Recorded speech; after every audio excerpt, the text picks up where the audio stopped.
All right, hello, welcome everyone to Critique Revolve, Rayman Digital's exclusive movie, television, and media podcast. I am Michael, your host.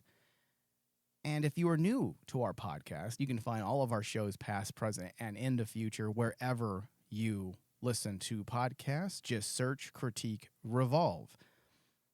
I'm in the studio today with Thomas Callie. Hello, Thomas. Hello. And today we are going to be reviewing Thelma, a 2024 revenge film with a 97-minute running time. It is directed and written by Josh Margolin, and it stars June Squibb, Fred Hechinger, and Richard Roundtree. The synopsis: when 93-year-old Thelma gets duped by a phone scammer pretending to be her grandson, she sets out on a treacherous quest across the city to reclaim what was taken from her. So originally, Thelma premiered at the Sundance Film Festival on January 18th, 2024. To an abundance of praise and awe, the film has turned heads as many people have shared positive feelings surrounding a film like this. It is an odd picture. It's not your usual or typical revenge movie. Thelma is a unique and fun take on the revenge film, as it borrows its style and form from that particular genre. However, content-wise, it's more grounded and down to earth than the typical revenge flick, because though it is stylistically presented as a genre pick in that vein, ultimately it is a story about getting old, the loss of independence that comes with getting old, and maintaining personal autonomy while contending with your family's perceptions that you are no longer a functioning adult who is capable of taking care of yourself. It is a film with a lot of heart that I believe would probably connect at an intimate level with just about anyone who has older loved ones in their family, like a grandma or a grandfather. That being said, to me, the film is a solid picture that aims to have fun while conveying an important message about aging loved ones.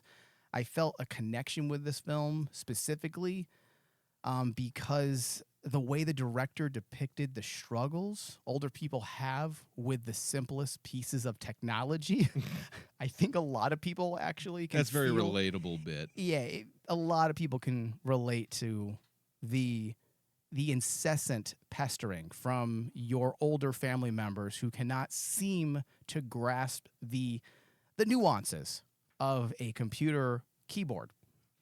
I mean, so much so in my life, Thomas, that I literally took my grandmother's and my mother's computer away from them.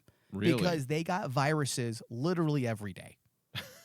I got tired of being their IT. You know, it's funny because my dad's in that. I think his computer is just like basically Russian spyware at this point. And I keep telling him to fix it, but he doesn't have any clue how. I took their computers away. So do the same thing to your dad and give him an iPad.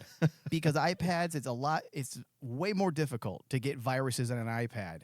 And since I've done that, I live a much happier life, Thomas, by taking away my grandmother's computer as if she was a 5-year-old. It is sad, the bell curve of human existence. You start out as a child with the inability to do pretty much anything, and someone has to care for you. You get older, and the care happens less until you're in your, 20s, 30s, 40s, 50s, and then it starts to creep downhill as you hit 60s, or depending on who you are, earlier maybe, until you're back to where you can't really do much. Someone has to take care of you. You're not sure where things are, and someone makes your food, and you poop yourself. Well, it's also the same. We all end up in the same area as well. Like prenatally, you're just not alive. There's no existence. And then after death, there's no existence. So you literally are bookended by non-existence. So listen, you come into this world the same way you go out. Isn't that depressing? Yeah. So with that... Now, the movie, Thomas, it's not a perfect film by any means. But because it's reminiscent of older films, when movies were more simple but still creative, it worked for me on nearly every level: writing, directing, acting.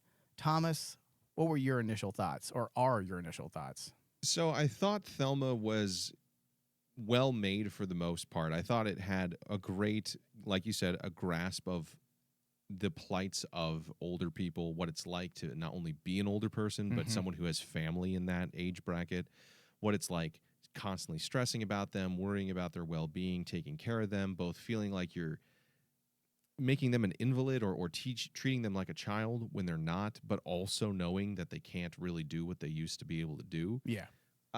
Overall, I think it got the tone and the atmosphere elements of this concept perfectly nailed. Like it is exactly like someone's grandmother, and if anybody in especially the beginning scene with the computer, everyone's had that conversation. And that's why the theater, in those opening 5 minutes, everyone was laughing. Yeah. Because every single person can relates to that. helping that old person trying to figure out the very basics of technology that we all take for granted.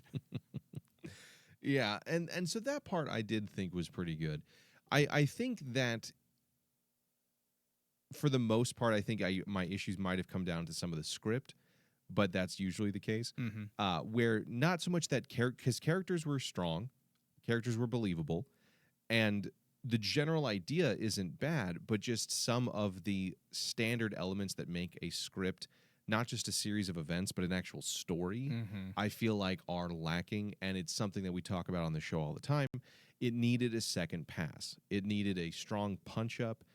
I think this is a movie that decades ago would have had either a harder time getting made or someone would have come in with a pen and paper and rewritten some parts to have more connectivity, because there's general ideas here, but it doesn't all come together seamlessly.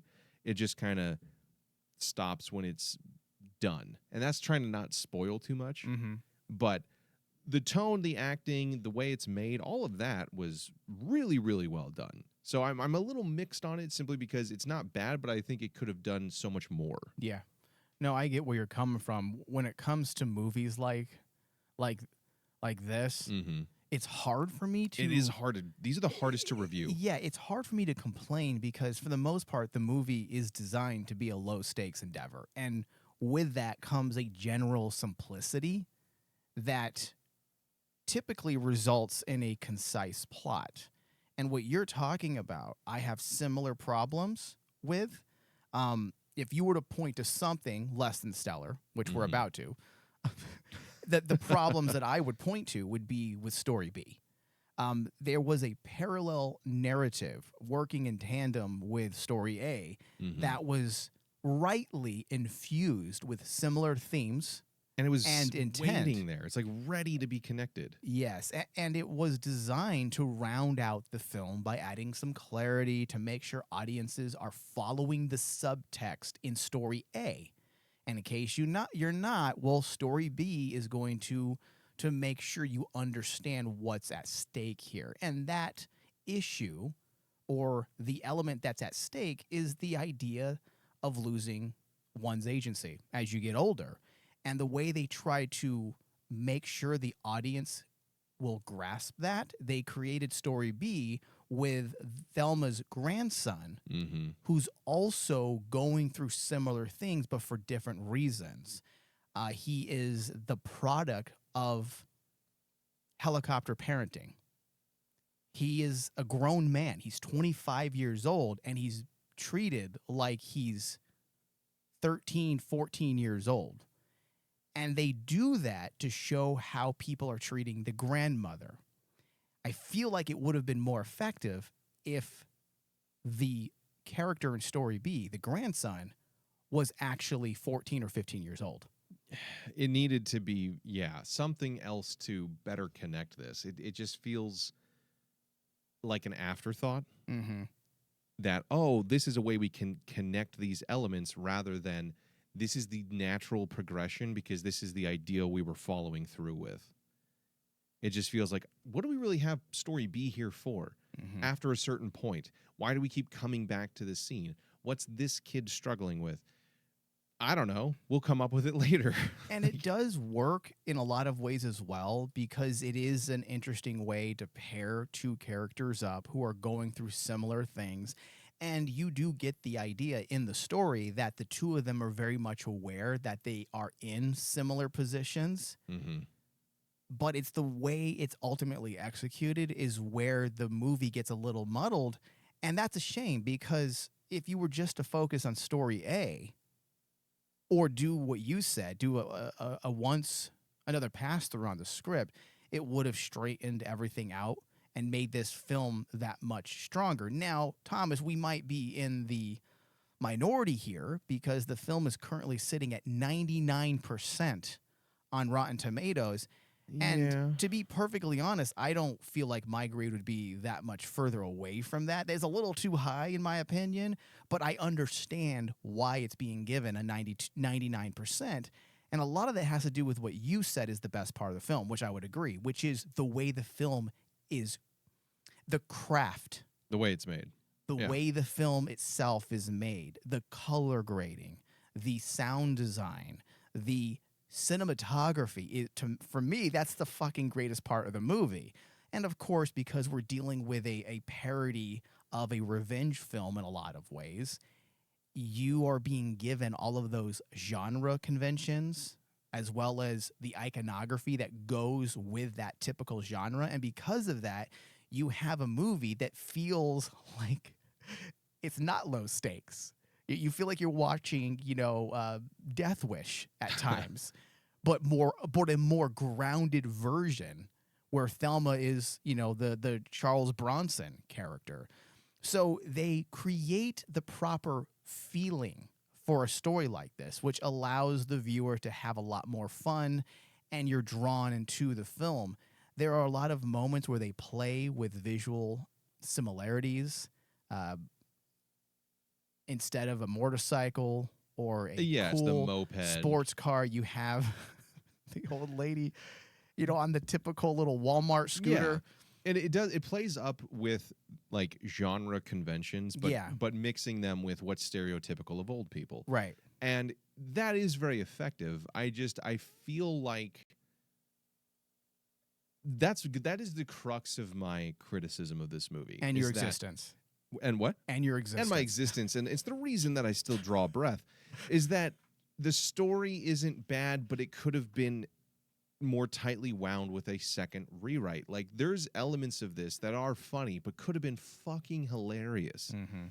That this could, I think, have been right up there as far as like comedies go with something like Old School or the old comedies. I say that now only because it's been almost fucking 20 years of like the mid 2000s, where it's over the top at the right times. It's really calm at the right times.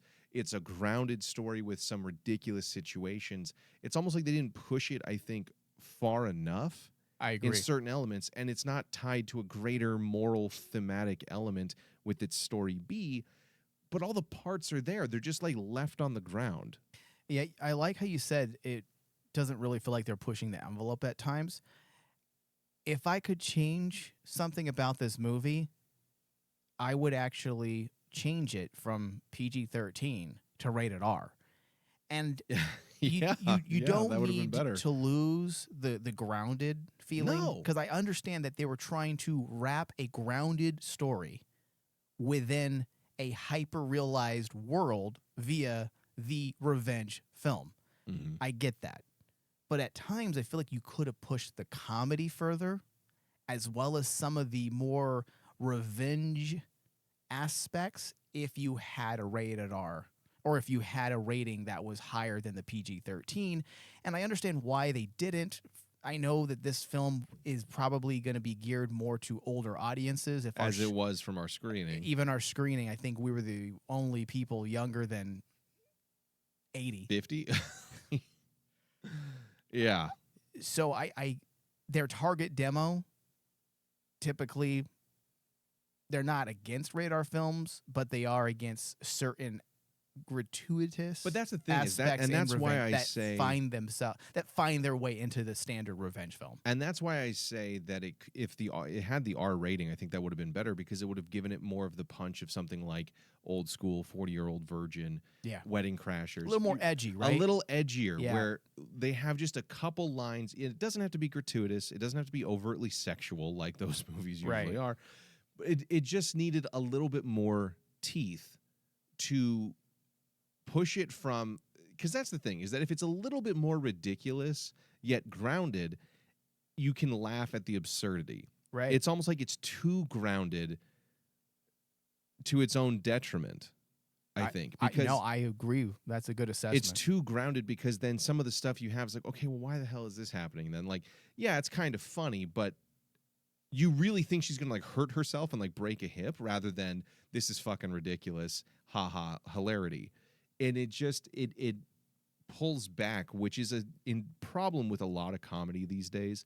It doesn't know the difference between when's the right time to strike with the really on point, over the top shit, and when's the right time to pull back. Usually what we end up getting these days, and this goes for TV and movies, is either not anywhere near enough grit or teeth to really make somebody laugh out loud. It's more of a chuckle.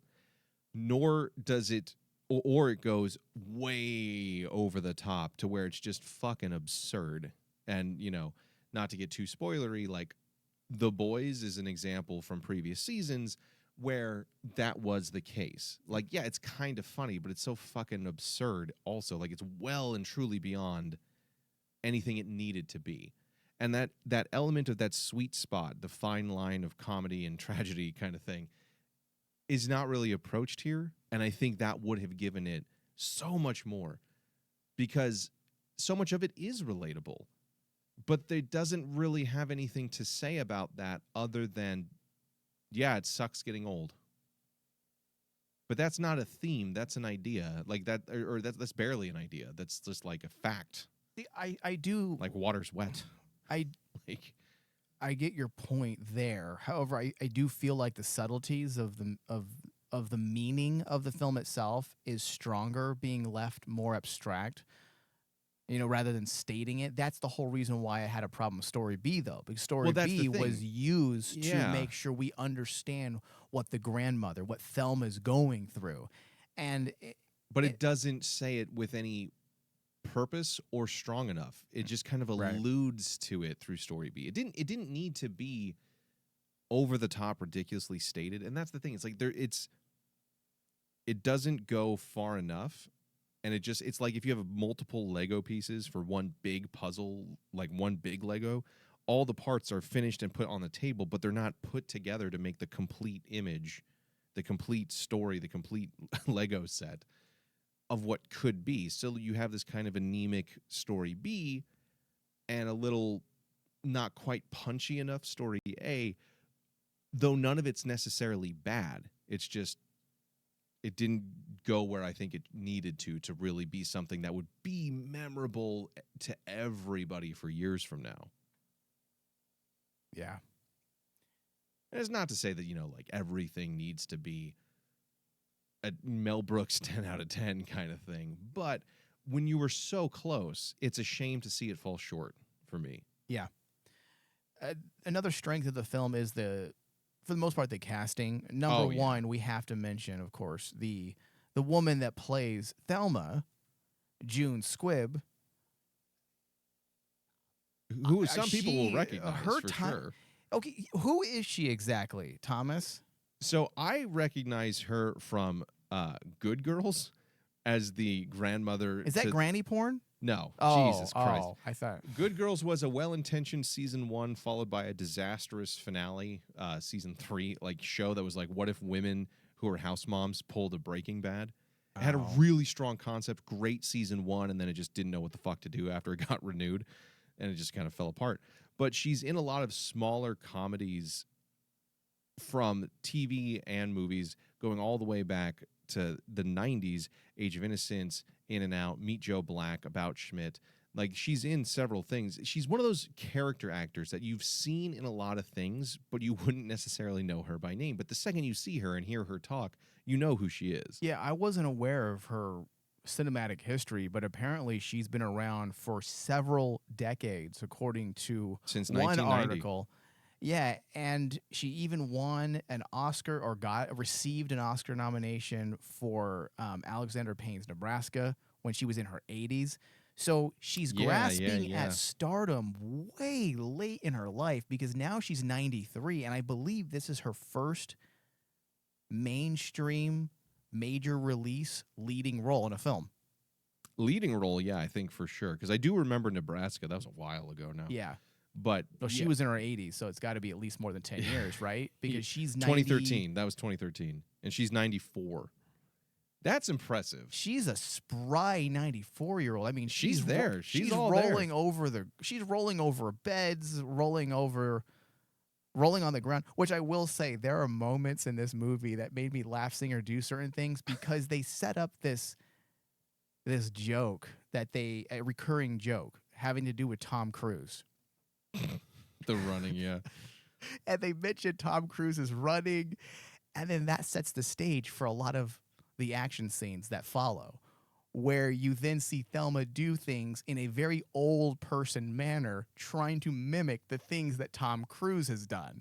And it looks so fucking hilarious to see this 94-year-old woman rolling on the ground, and trying to evade obstacles. So there are a lot of fun things that you can do with this woman, at least in my opinion. She's a good actress, and she actually is. A lot of old people, I'm not to sound like an ageist, but unfortunately, as you get older, your facial expressions also start to decay. And sometimes they freeze. At 94, they freeze in place.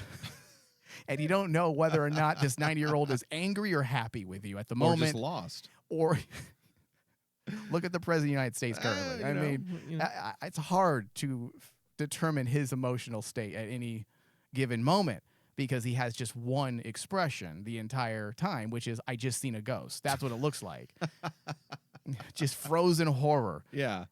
But that's not the case with her. She is all there mentally. She is, like you said, very spry for her age. She emotes. She's great emotion. She has what a lot of, I think, old people do truly lack as they get in, older actors, the ability to convey emotion not only through the face but the voice. Like her voice, she's a voice actress. She's like in Inside Out 2, and she was in Toy Story 4. She has a great ability to convey emotion through the way in which she speaks. And she's done a great job, and she does carry the movie. Like, she has the screen presence. You're there paying attention to her. It's her movie. It is her movie through and through, man. And it's impressive to see. I hope I'm like a tenth of that. I'm barely Thomas, you're not going that to now. I mean, you are less spry than her. Probably. And you're what, 32? 33. The gray hair would make you think 43, but yeah. So I'm going to be. The fact that you pull your back out when you just bend down to Sneeze plug too in your hard. laptop in the studio. It's bad, So I'm envious of her, truly. You'll be worse than her in another 15 years. I'll just kill myself. Oh, wow. Just walk into traffic. Also, Richard Roundtree, which is such a great get. And if people are not familiar with this person per se, but you recognize that name, he's Shaft. I mean, how fitting. Yeah, it's an appropriate movie. And I believe this is his final role because he died in October of last year. Oh, man, that's too bad. But it is a nice send-off. It's a nice send-off. It works. But it also makes it that much more sad because you're dealing with a film that's about getting old. Yeah. And how life is coming to an end. And then you have a character you're watching on screen that has died. He passed away before the movie comes out, too. That's also a little sad. Yeah, because he doesn't get to see that his final movie is literally an indie darling and a critical success. Go out on a good one, though, man. It might be his highest rated film. Oh, Jesus, really? Probably is. It might be. Fuck, we'll have to find out. But, yeah, that is a bit sad, for sure. And, I didn't think he was... So one person we didn't say who is in this movie is Malcolm McDowell. He does great, as always, his iconic voice. But, man, he looked way older than I thought he was. Well, it's kind of weird when you're dealing with actors that have always looked old because Malcolm McDowell has looked old for 40 plus years. He's 81 and he's looked that age for he's at the same level as Picard. What's his name? Oh, Patrick Stewart. Yeah. Patrick Stewart has been old since he was 37. He's been old forever. And Malcolm McDowell's the exact same thing. Yeah. He's in the exact same category. He's been old for so long that it's a little shocking, though, because I will say that even though he's been old forever, seeing him in this movie did make me a little sad because he looked really old. He looked, and that was the thing. It's like he looked real person old, not celebrity old. Oh, yeah. Well, here, like, There's a difference. there's and you're a right. distinct difference, and he did look that he looked his age more so. And the oxygen mask, man, just made it sad too. He is such a great actor, though. He is. And hey, listen, man, no matter how old he looks, he has not lost the timbre in his voice. Yeah. His voice is still powerful. I mean, one of the best things about him, in my opinion, when it comes to his performances, has always been the way he spoke. His voice is very unique, very iconic. And that's the thing is you hear his voice in this movie early on, you know immediately who he is. And he's had a great career too. So it really does bring a lot of strong, even though June Squibb hasn't been known, really Nebraska's her breakout role 11 years ago. Mm-hmm. But it really does have a wealth of talent behind, in front of the camera in this movie, as well as behind. We talked about the cinematography. It's very well shot. It looks great. You can tell it's on a pretty tight budget, but because I think it's got like one lens for the whole movie, but it does an exceptionally good job with what it has to tell an interesting and convincing story. And so it's like all these great parts. And I think that might be why I wish it was just a little bit stronger in the writing department, because so much about it is good, and I wouldn't tell anybody not to see this. It's I would say it's a high quality film with a less than stellar script. The script isn't bad, but if I had to point to that one aspect, it's the weakest element, maybe. Yeah. Yeah. And then Fred Hechinger, I had a little problems with him, and I hate bagging on actors because acting is such a hard job. I'm not going to sit here and pretend that it's an easy task to perform in a film, but and maybe the role itself had to do with the fact that he's literally the portion of the film that we have problems with the most, which is story B. He is story B. There's weird performance issues with him, and not sexually I'm speaking, of course. That sounded bad. I probably should rephrase that. There's odd performance issues. He is unable to get erect, I noticed, during normal. Jesus. It's just odd. There was some delivery aspects. There's a cadence to his voice and the way he talks that is a bit odd. And it's, I think the portion of the film where that really comes through is where it shouldn't have come through. His acting style actually hindered and added more issues to story B, specifically at the moment where you really needed to understand story B. It felt odd and out of place. He calls himself a bitch, and it just feels very weird. Well, you know what it was? It was designed to be comedic, but it was one of those moments where the joke doesn't land. And most of the jokes in this movie land. So when you get to this moment where it's an emotional scene and it's supposed to mean something, but also understanding that this is a bit of a comedy, they got to bring in that levity. They introduce a comedic aspect when he delivers a specific line of dialogue, and it doesn't land. Well, and it makes it even that much more, I wouldn't even say it's awkward, it's kind of cringy. It makes it a little cringy, and I think the part of it is because there is, I'm not sure, I haven't seen him in enough stuff. I've seen The Pale Blue Eye, which he was in that. Oh, that's right. And I've seen 8th Grade, which he was in that. I think it's his first role, actually. But there's something about his delivery, his vocal cadence, that does stilt the performance. It has the vibe of James Franco in Pineapple Express, like a stoner, which is deliberate. Like, that's his character's element. But it feels like the scene in particular that you're talking about, he says the same thing like 2 or 3 times, and that feels like either A, they told him to improv it. Because I've seen, there's a show, I can't remember the name of it. I think it's not Love, but it's something on Netflix. I'll find out what it is. But where they entirety of the dialogue is improv by the actors. They're just given a general idea of what to do in the scene. And you can tell because there's a lot of repetition and talking over each other. And it just, to me, is a mess. It doesn't feel organic or realistic in any way. It just comes across as annoying. Some of that speech there felt like they just told him improv, and he's stuck with that. And if that's not the case, and it was written, that's where, again, we need a second pass on this script, because you're right, the joke doesn't land.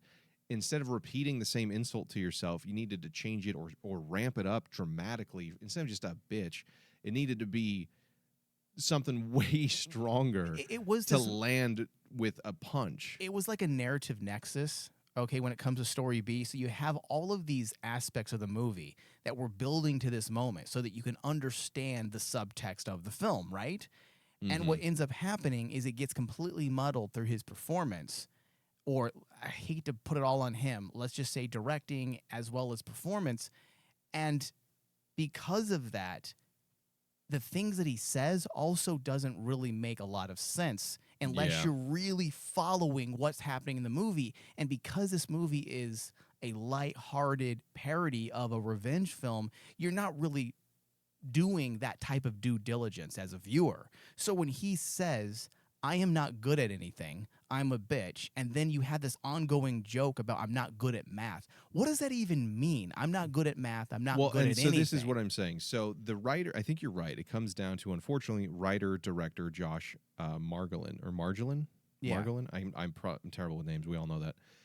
He's the writer and the director. This is his second directing gig, but it's his first feature. His other one was a short from over a decade ago. And as far as a writer, prior to this, he hadn't written anything since Deep Murder in 2019, and almost everything before that was a short or very short-lived. It feels like somebody whose ability to convey the idea isn't quite there, either to get the actor to get what is needed out of the performance, or the script doesn't have what the actor needs for a stronger performance, because both of those things are on this person's, plate. That's their responsibility. Yeah.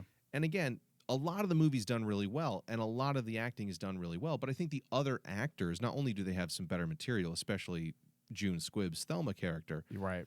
but they're more veteran actors. Everyone else in this is more veteran, and Shaft, for Christ's sake.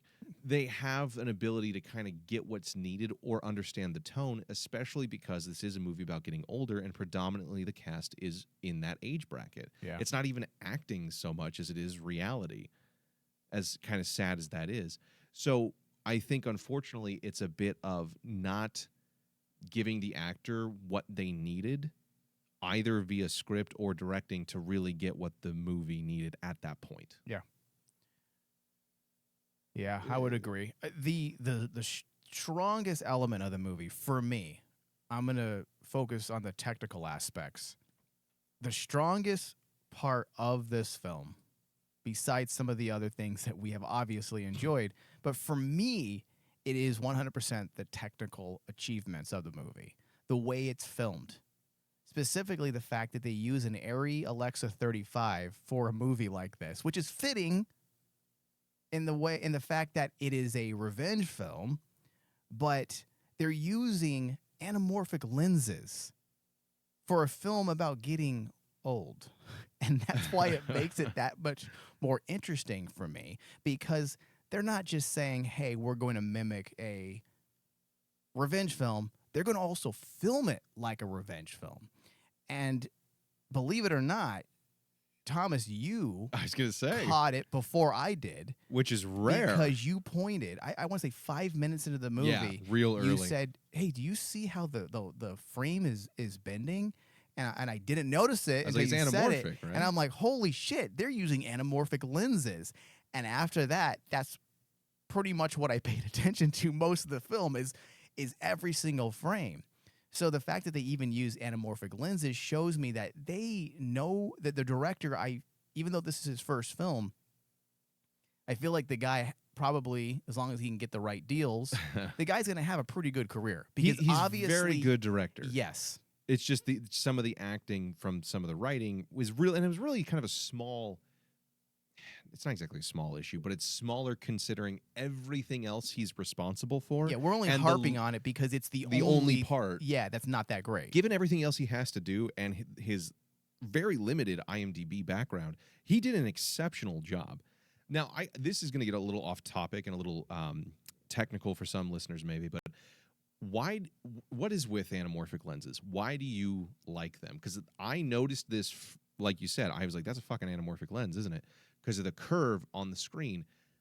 I'm not a personal fan of that. Why do you give me a vouch for them? Help me believe or understand why they're better. Well, or not better, but like why you like them. Oh, they're better. Oh, shut up. Let's look at this first from visual reasons only. Aesthetic. Aesthetically, it just looks pleasing and is reminiscent of old Hollywood in a lot of ways. CinemaScope. So if you're trying to mimic that style, then yeah, you're going to try to put as much as you can into a frame. So the idea is that you're squeezing your frame. So when you film it, you're actually squeezing things. And then in editing, you reproject it and it elongates the image. And that's why you have the bending and the morphing. So it allows you to put more into an image, essentially. You see more. And I know I see your But do you? Because it's blurry and you warped. see more. You see more. If you need a visual, just look up anamorphic lenses on YouTube, anamorphic comparisons, and you will see the difference in size. So you're a size queen. Yes. When it comes to this, yes. I want girth. Yeah, and length. Okay. I get what you're saying. I just I don't. I can give you more details from the for here's what it is for me. From Hawk V Light site, because that's the anamorphic lens I've already looked this up. They use the Hawk V Light or 5 Light anamorphic lenses.